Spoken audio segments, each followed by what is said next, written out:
There's so much wrong all going on in the same video. Okay, so I'm gonna take a little break from my short making for a little while and actually do a long format on this video. Not because I want to, because I have to. I almost feel bad at this point for busting on Cathie Wood, but at the same time, she tends to do more harm than good when she starts explaining to people what's going on. And like, I've got to come in and make some corrections before all of her minions, her Meet Kevin minions, start jumping all over this saying, well, Cathie Wood says this and Cathie Wood says that. Cathie Wood shouldn't have a job in finance, unfortunately. That's my opinion. That's my opinion. She's a perfectly nice person. I appreciate her explanations. I appreciate that she tells us all what her holdings are. Probably one of the worst mistakes she could have ever made, other than all of her trades. Okay, so again, I tried to make a short video about this, but I have to just be able to lean back, chill out, relax, talk with you guys for a little while, and just clean up old Miss Wood and what she seems to think about everything. Okay, here we go. Well, I do believe that the stock market has been discounting this for a good part of this year. The market is in a bear market. So the equity market's not going to be surprised, and even the fixed income market's not going to be surprised. The yield curve, so the difference between the 2-year and the 10-year Treasury yield, is over 80 basis points, 0.8%. 8.1%, but she's still correct.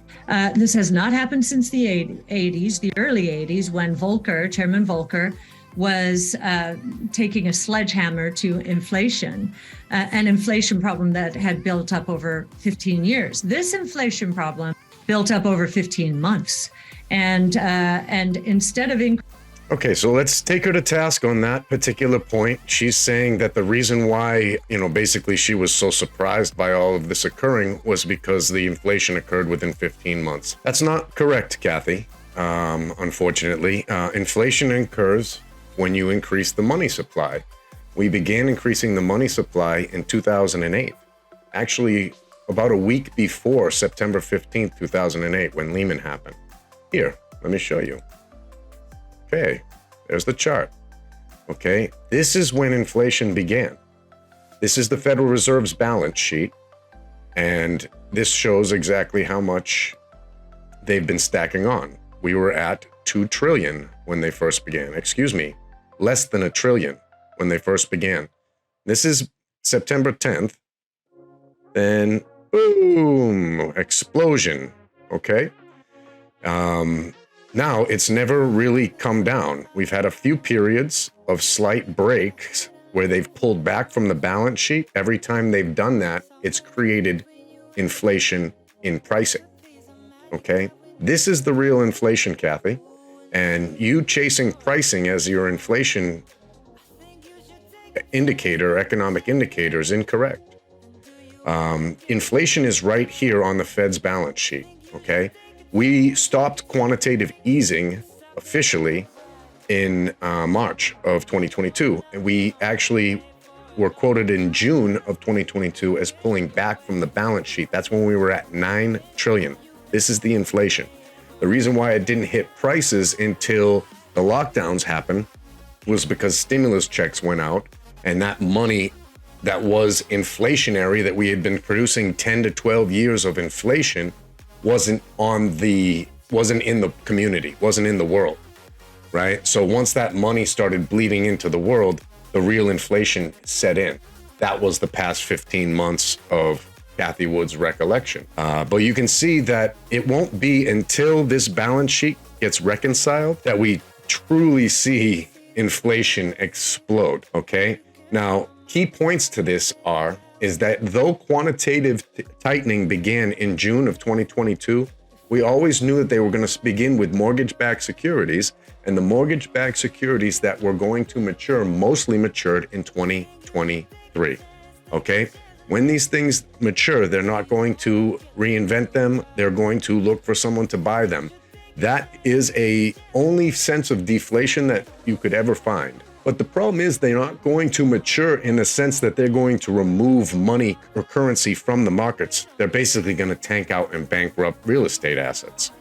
And just to make sure you get a zoomed in impression of what it is right at the back end, that is the reduction in the balance sheet, okay?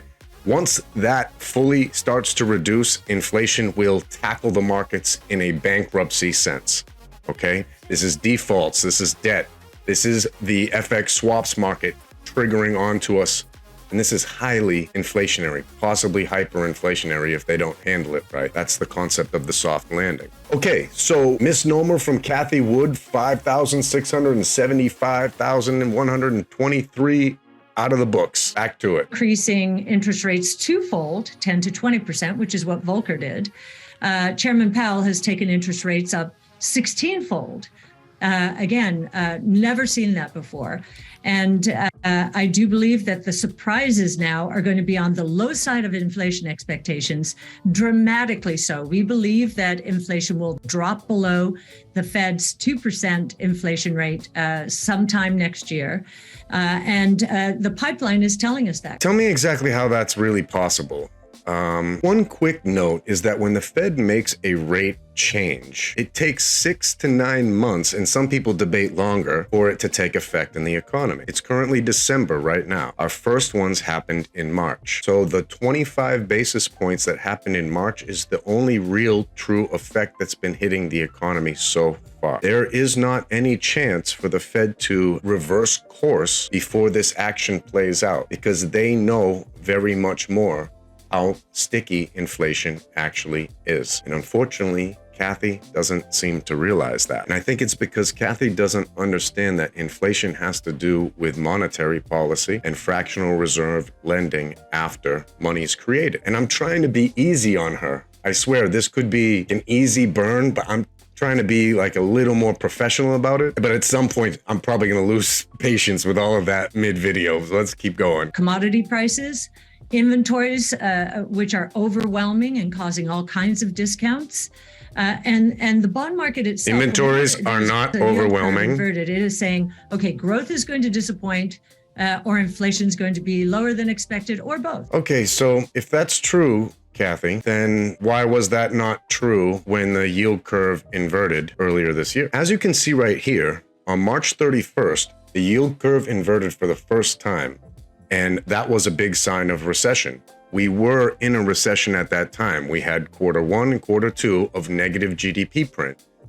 Worked out perfectly that way. We had major inflation after this. So what Cathie's saying is that every time the curve inverts, it means that there's deflation, that she's misunderstanding this indicator, all right? And what you should know about the yield curve inverting is that basically it's not really the problem of when it inverts that's the issue, it's when it uninverts that becomes the issue. Now the reason for this is technical, and it has to do with banking and it has to do with treasuries, right? Banks make their money off the spread between the 2-year and the 30-year, okay? When the yield curve inverts, what happens is they have to make their money off the inverse spread of the 2 years versus the 30. Now, what's the problem with that? When the yield curve uninverts, they have to make a long-term bond purchase from 2-year purchases, and this can create major defaults. That's the mechanism of the yield curve and why it's important. So remember, it isn't really until this yield curve uninverts that we hit the true recessionary effects. Again, just needing to clarify because Cathie can do much more harm than good with her approach, because every single economic detail she gives it for people that are reacting to this week, next week, the week after. But in her mind, she's always constantly saying, well, yeah, what I'm saying is true in 5 years, right? Ain't nobody trying to hear that, okay? Ain't nobody trying to hear that. 5 years. Yeah. The world's gonna be peachy, rosy, sunny, and full of butterflies in 5 years. But what about from now till then? Okay, here we go. Mean then, Cathie, that we're not going to see, say, a terminal rate of 5% or above from the Fed? I would be very surprised if we see anything like that. I think one of the most visible commodity get ready to be surprised. Oil, despite a lot of potential support, can't get going. It peaked at $130 per barrel after Russia invaded Ukraine. It's now down to $74. And even with China opening up, we think, supposedly a support for oil prices, it just it can't rally. So I see you're putting up here 71.60, but that would be yet another proof point. So yeah, and so are all the sales, I guess, that we're seeing. This one's disturbing for me for multiple reasons. Basic reason first is Cathie got thrown off right there when she saw the WTI price, but she was quoting the Brent oil price. So then all of a sudden she saw the WTI price and was shocked. Oh, there's another data point, and well, that just proves my point as well. The difference between WTI and Brent oil is the amount it costs to ship it. Basically, WTI is landlocked, and Brent oil is available for tankers directly in the ocean. Okay, so that's why there's a price difference. They basically wash out to be the exact same price as whatever Brent is, including the costs. All right, that's not such a big deal. She's on TV, just caught her by eye, she's winging it, going live.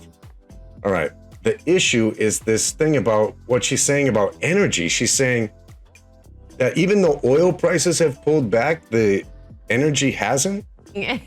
When we go Christmas shopping, a lot of folks on a lot of items, Cathie, as we see that start to feed through. So again, if this scenario is correct, if we are going to see inflation start to come down more sharply than anticipated, if we do see the Fed then slow down interest rates or even stop raising interest rates earlier than anticipated, bring it back to your portfolio and what that means for where you're investing. Well, if you look at what has outperformed in the last year or so, healthcare, we've seen the beneficiaries of inflation outperform. Now, I just told you that oil prices have come down from $130 to the low $70 range, almost cut in half. And yet the XLE, the S&P energy sector index, is not that far from all-time highs. So there's a bit of a disconnect there. That's not correct. Okay, so first off, the ETF that she's speaking about involves multiple energies across a few different sectors, and definitely one of them is including natural gas. The ETF that she's speaking about is this one here. Its top 15 holdings are ExxonMobil, which makes about half in oil, half in natural gas, Chevron, Schlumberger, EOG Resources, ConocoPhillips, Marathon Petroleum, Pioneer Natural Resources, mostly natural gas, Phillips 66. This is refined gasoline and diesel. Valero Energy, Devon Energy, Williams Company, Hess Corporation, Kinder Morgan Incorporated, and Halliburton. These are companies that make money on a wide range of types of energy. Now, not all energy has come down.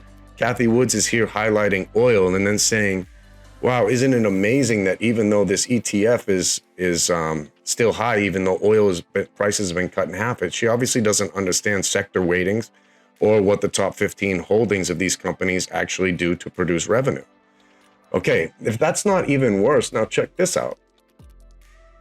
All right, she's talking about this price of crude as if, like oil has come down so far.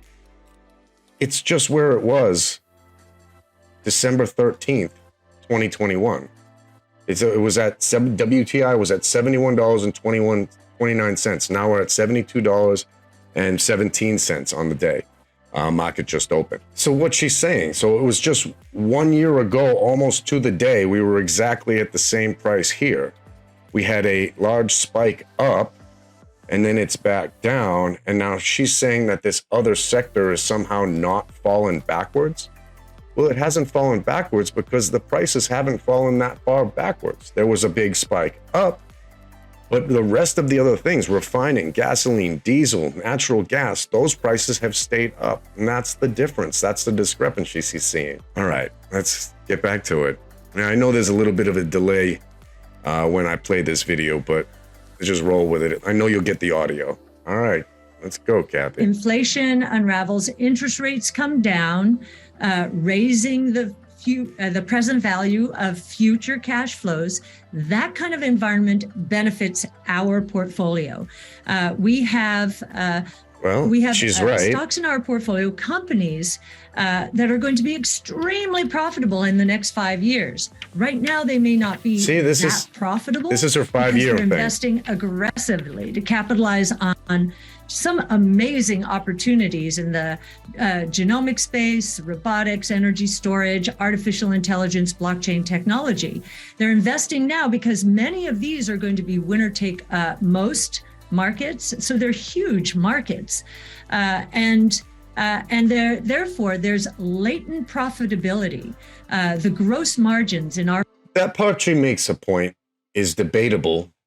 The thing that you'll see that she's skipping is the whole long recession that we're going to have before that happens. She thinks the Fed's going to turn around next year. The Fed has already explained to us that they're not going to be doing that. They can't do that, and the economics of the situation don't curtail that.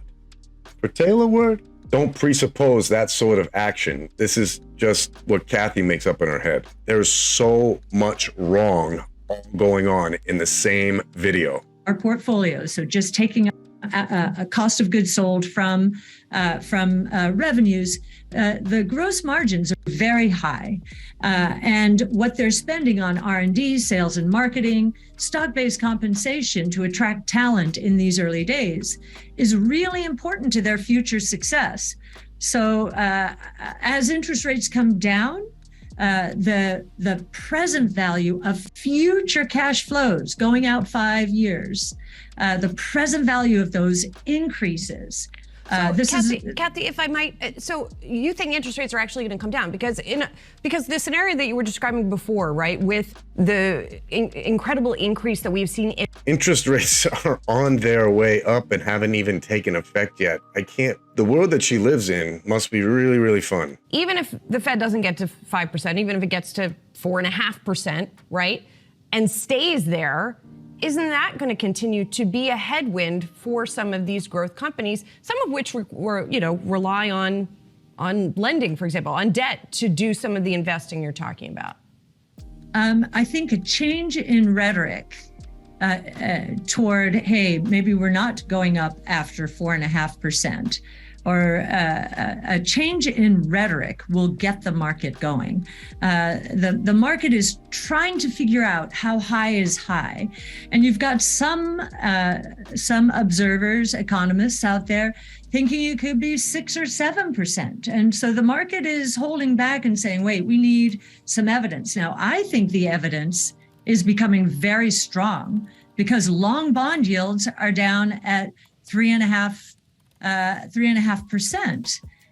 The long bond market does not think interest rates are going to 5 or 6%. It's been moving in the opposite direction. We got up to 4.25 on the 10-year Treasury, and now we're down to 3.5%. So the bond market, I think, is speaking pretty loudly, and the bond market itself, which would be the most sensitive to rates going up, is moving in the other direction. Cathie, we have to get to your performance because you could say the equity market is speaking as well when it comes to the performance that we've seen of your benchmark fund this year. arkk down more than 60%. And I know we've talked about this before, that you are a longer term investor. But if you look back 3 years, you've underperformed the S&P 500. If you look back 5 years, you've underperformed the S&P 500. In fact, if you go all the way back to 2014 when you started the arkk fund, it still underperformed the market. So it turns out you're not doing so good. Can investors look for to turn that around? Is it going to be the interest rate scenario that you're describing? Yes. Yes, we have never seen a market like this. This is worse than 08-09. And I think many technicians basically took a chart of the tech and telecom bubble and the bust, and they said, okay, that's what's going to happen. That has happened to us and more. This is worse than the tech and telecom bust. The difference between the two periods is... No, it's not. It's not at all worse than the tech and the telecom busts. I know, I was there. She says she was there, but it was nowhere near worse than that. Okay? The thing about the tech bubble, the dot-com bubble burst, that was a long down, right? That was like 2-3 years of just... Okay, we're only 1 year into it, so it's not similar. Okay, Next one, 08. 08 happened like that. Bunch of companies just out, happened for like, flash. All right. Now what we had is like 2007, right around October, September area, the market started pulling down, similar to where we're at right now. But no one talks about what happened in 07, which is essentially similar to maybe what's happening right now. It's what happened in 08, which has not happened to us yet. So it's not both of those situations, and it's not both of those situations combined and then worse. That's just how you speak when you're a portfolio manager who constantly is losing everybody's money. Okay? And justifying it by changing the story around really sticks in my craw. All right? Now, I really do believe Cathie Wood has good intention. I don't think she's your typical trying to sell you. I don't think she's a Jim Cramer. Whatever Jim Cramer is right or wrong about stock picks, I think Jim is a little smarter than this. For me, it's so disappointing because of the pedestal that she gets. And it couldn't be more inaccurate. And another thing about Cathie Wood that's frustrating is that when she actually had a good performing portfolio, her assets under management were very low. And then she had a good return, and then assets under management exploded, and all those people are the ones that have been losing money with her all the way down. How much longer are we going to have to listen to this person be wrong about economic reality before someone pulls her off the stage? Because it doesn't help anyone for her to be wrong all the time and teach everybody how to be wrong. We've got into an irrational market in the late 90s. Investors were piling on technology stocks, actually trying to outcompete indexes and each other. So they ended up with 40% technology, but the technologies were not ready. That sounds like your portfolio. We didn't get breakthroughs in deep learning until 2012. That sounds like your portfolio in 2021. The costs were way too high. To sequence the first whole human genome, it took $2.7 billion for one person's genome in 2003. Today, that's 500. The technologies are ready. The costs Are you guys hearing this? She's literally indicting herself for her own theory about disruptive innovation. Okay, she's saying disruptive innovation is going to change everything. And now she's saying, well, the problem with disruptive innovation is it's very expensive and we weren't ready. I mean, we're going to see how ready the United States is to get manufacturing back, which basically to get manufacturing back, we're probably going to have to move into machine learning and robotics. You're going to see that that's going to take 10 years to pull off because we're not ready yet. Your portfolio, Cathie, in 2021 wasn't ready yet. And that's why it went down. And that's what you don't seem to understand. Disruptive technology only disrupts when it's actualized, or you have extreme growth brought on by unprecedented quantitative easing. Now, Cathie, feel free to take notes and write this down. We can talk anytime you call me. What we're investing now were planted during the 20 years that ended in the tech and telecom bubble. That was irrational. And I think we're on the flip side of the bubble right now. I think what's going on right now is irrational. Many of our stocks are below where they were at the low point in 2020 when COVID hit. Some of them are back to 2017 levels. And a company like Teladoc, its revenues are up 14-fold since. Its gross margins are in the high 60s, we think moving into the 70s. And that compares to the NASDAQ's 43% gross margins. See what I mean about latent profit? She's talking about latent profitability right here, but she doesn't understand that growth companies were overvalued back then. All growth companies were overvalued during highly stimulative economic times. All right. So it pulling back to the levels where it is in 2017 and being there now, Teladoc, is because it was overvalued back then, like we always know. So breaking to fundamentals and then comparing it to price action in a quantitative easing economy versus a quantitative tightening economy is a mistake. And it's one that she regularly loves to make. All right. And now we're almost through with this. We'll just wrap it up. And I'll probably clip a lot of this stuff out, but I'm glad I got to just rap with y'all a little while and clear up some points about the wood. And let's just see if she's got any other ways she can brain bust us before this is over. Profitability, they have a lot more to spend to make this backbone of the healthcare. Well, Teladoc also still loses money, right? This is what I'm getting back to. High gross margins, high 60s, low 70s. This company, its ultimate profitability is going to be superior because we believe it will become the healthcare information backbone of the United States, if not elsewhere. So just think about that. High 60s, low 70s gross margins compared to the NASDAQ, 43%. And yet the stock is selling for, I believe it's around 2 times revenues, whereas the NASDAQ is. All right, people, so I'm pretty sure you get the point from here on out. I don't like to do this. I didn't like to have to do this. I tried to play easy. If she keeps this up into 2023, I'm gonna start getting a little more ruthless. But this was me playing nice for now with the Cathie Wood. So let me know what you think in the comments. Let me know if you disagree with either her or me in any of these opinions. Other than that, just make sure you like and subscribe, jump back into the community and have a chat with me anytime. Always here to answer your questions, people. All right, rock your stocks, people. Peace.